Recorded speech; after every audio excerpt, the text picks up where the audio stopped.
সবাই বাঘা সিদ্দিক হিসেবে জানেন, এবং তিনি দীর্ঘদিন ভারতে নির্বাসিত ছিলেন, এবং he is the only man and first man ever in the history ৭৫-এর ১৫ই আগস্টে নির্মম হত্যাকাণ্ডের পর তিনি প্রথম প্রতিবাদ করেছিলেন। এরপর তিনি সেই প্রতিবাদকে সশস্ত্র বিদ্রোহে তিনি রূপান্তরিত করার জন্য চেষ্টা করেছিলেন। তিনি ব্যর্থ হয়েছেন, কিন্তু আওয়ামী লীগের লোকজন যারা আছে তারা মানে যে কোনো অবস্থায় এই বঙ্গবন্ধুর জন্য তার যে ভালোবাসাটা, সেই ভালোবাসাটা স্মরণ করে ৭৫-এর ১৫ই আগস্টের পর তার ভূমিকা। পরবর্তীতে তিনি বাংলাদেশে আসেন, আওয়ামী লীগের মনোনয়নের সংসদ সদস্য হন, কিন্তু তার যে স্বাধীনচেতা মনোভাব, দৃঢ়তা, যেটিকে আওয়ামী লীগের যারা শীর্ষ নেতৃবৃন্দ রয়েছেন তারা অনেকে বেয়াদবি মনে করেন।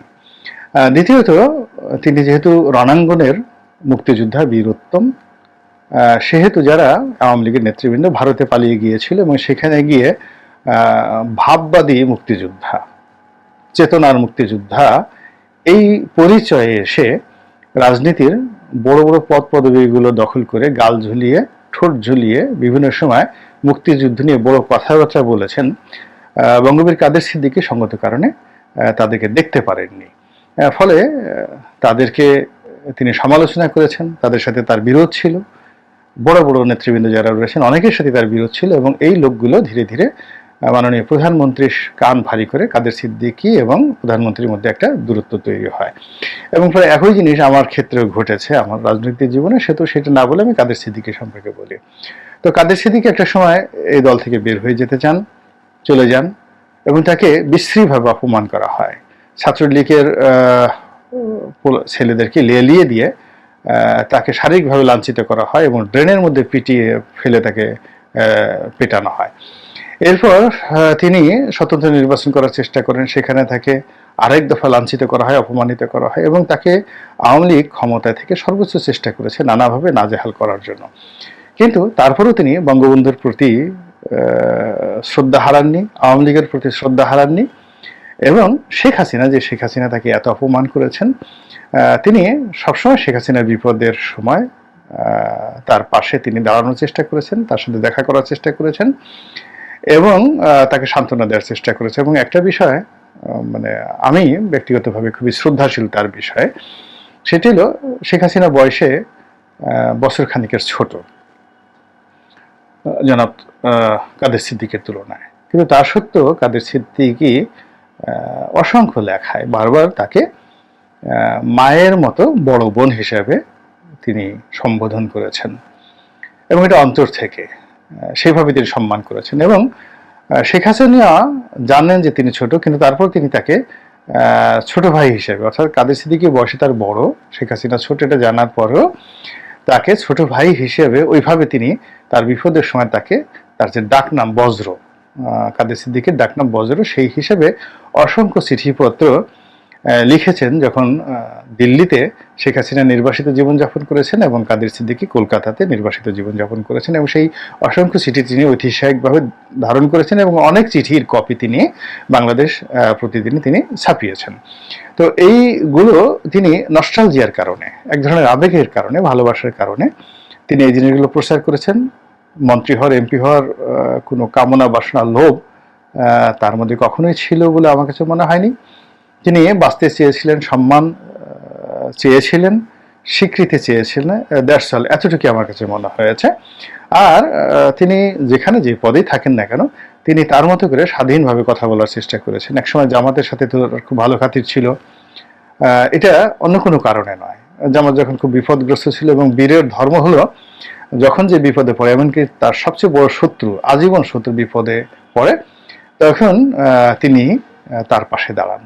এটা বীরের ধর্ম, এটা পৃথিবীর সমস্ত বীর, শেখাজি, সালাউদ্দিন, জুলিয়াস সিজার থেকে শুরু করে নেপোলিয়ন বোনাপার্ট, আলেকজান্ডার, মানে এমনও ঘটনা ঘটেছে যে যুদ্ধ করেছে যার সঙ্গে হাজার হাজার সৈন্য মারা গিয়েছে, লাখ লাখ মানুষ মারা গিয়েছে, কিন্তু প্রতিপক্ষের বীরত্বে মুগ্ধ হয়ে তিনি মুহূর্তের মধ্যে প্রতিপক্ষকে ক্ষমা করে দিয়েছেন। তো যেহেতু কাদের সিদ্দিকী একজন বীর, এই কারণে তিনি মাঝে মধ্যে আবেগপ্রবণ হয়ে পড়েন এবং কখনো কখনো জামাতের মানে বিপদ বিপত্তিতে তিনি আবেগতাড়িত হয়েছেন। তিনি জামাতের পত্রিকায় লিখেছেন, নয়া দিগন্ত লিখেছেন, তারপরে দিগন্ত টেলিভিশনে তিনি অনুষ্ঠান উপস্থাপনা করেছেন। এটি নিয়ে মুক্তিযোদ্ধাদের মনে অনেক হাসাহাসি উদ্রেক হয়েছে, অনেকে অনেক বিরূপ মন্তব্য করেছেন যে কাদের সিদ্দিকী জামাতের কাছে বিক্রি হয়ে গেছে।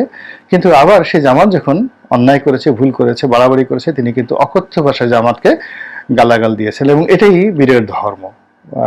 বীর কখনোই পরাভব মানে না, আজীবন কারো তাবেদারি করতে পারে না। এই প্রচন্ড রকম তারা বেয়াদবি করে, উদ্যত আচরণ করে এবং কারো ভালো দেখলে সঙ্গে সঙ্গে সে সবকিছু ভুলে যায়, তার প্রশংসা করে, আর কারো মন্দ দেখলে সঙ্গে সঙ্গে তার সমালোচনা করে। এবং এই কাদের সিদ্দিকী জিয়াউর রহমান সাহেব, তারেক রহমান সাহেব প্রশংসা করেছেন, আবার গালাগালি দিয়েছেন।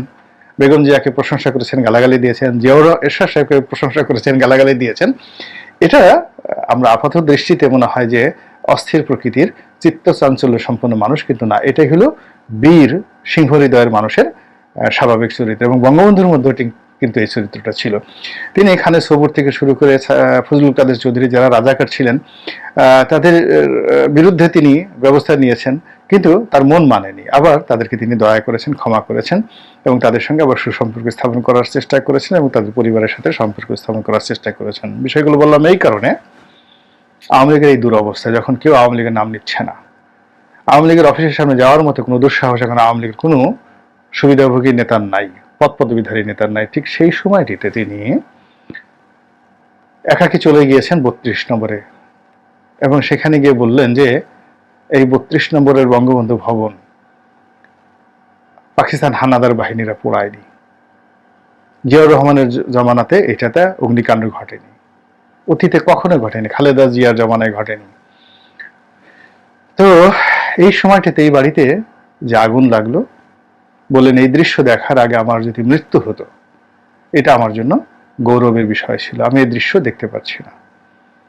তিনি শেখ হাসিনা সম্পর্কে খুব সংক্ষেপে বললেন যে তার ব্যাপারে আমার অনেক অভিযোগ আছে, কিন্তু সেই জন্য এই বাড়িতে আগুন লাগানো, বঙ্গবন্ধুর মুরাল ভাঙা, বঙ্গবন্ধুর সেই ছবির উপর অবমাননাকর কর্মকাণ্ড করা, এটা কোনো অবস্থাতেই সমর্থনযোগ্য নয়। তো বাংলার মাটিতে এই সময়টাতে এই যে কথা বলা এবং এই বৃদ্ধ বয়সে, তার বয়স এখন অনেক, শেখ হাসিনার চেয়ে যদি তিনি বড় হন, তার বয়স তো 80 বছর হয়ে গেছে।